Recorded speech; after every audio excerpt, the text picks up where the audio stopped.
लोकतंत्र में आपातकाल का काला धब्बा, कल 50 साल होंगे पूरे, नहीं भूलेगी नई पीढ़ी। 18वीं लोकसभा का पहला सत्र सोमवार से शुरू हो चुका है। प्रधानमंत्री नरेंद्र मोदी समेत सभी नवनिर्वाचित सदस्यों ने शपथ ली।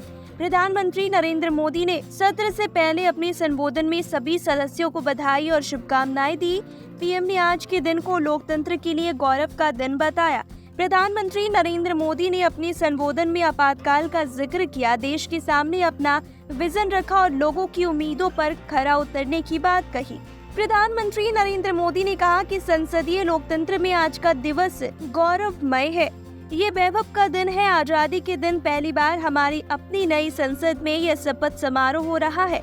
अब तक यह प्रक्रिया पुराने सदन में हुआ करती थी। पीएम मोदी ने सभी नवनिर्वाचित सांसदों का हृदय से स्वागत और अभिनंदन किया।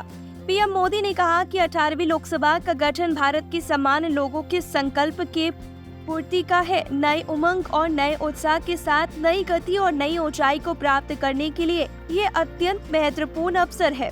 श्रेष्ठ भारत निर्माण और विकसित भारत 2047 के लक्ष्य के साथ आज 18वीं लोकसभा प्रारंभ हो रही है। पीएम मोदी ने कहा कि विश्व का सबसे बड़ा चुनाव बेहद शानदार और गौरवमयी तरीके से संपन्न होना हर भारतीय के लिए गर्व की बात है। करीब 65 करोड़ से अधिक मतदाताओं ने मतदान में हिस्सा लिया। अपने संबोधन में पीएम ने कहा कि ये चुनाव इसलिए भी बहुत महत्वपूर्ण है कि आजादी के बाद दूसरी बार किसी सरकार को लगातार तीसरी बार सेवा करने का अवसर देश की जनता ने दिया है। ये अवसर 60 साल बाद आया। ये अपने आप में बहुत गौरवपूर्ण घटना है। देश की जनता ने सरकार की नियत, नीतियों और समर्पण के भाव पर अपनी मोहर लगाई। पीएम ने कहा कि मुझे पता है कि सरकार चलाने के लिए बहुमत चाहिए, लेकिन देश चलाने के लिए सहमति बहुत जरूरी है। हमारा निरंतर प्रयास होगा कि हम किसी को साथ लेकर मां भारती की सेवा करें। हम सबको साथ लेकर चलना चाहते हैं। संविधान की मर्यादा का पालन करते हुए निर्णयों को गति देना चाहता हूं। पीएम मोदी ने कहा कि 18वीं लोकसभा में युवा सांसदों की संख्या अच्छी है। भारतीय संस्कृति और विरासत में 18 अंक का बहुत सात्विक मूल्य है। गीता के भी 18 अध्याय है। कर्म, कर्तव्य और करुणा का संदेश गीता से मिलता है।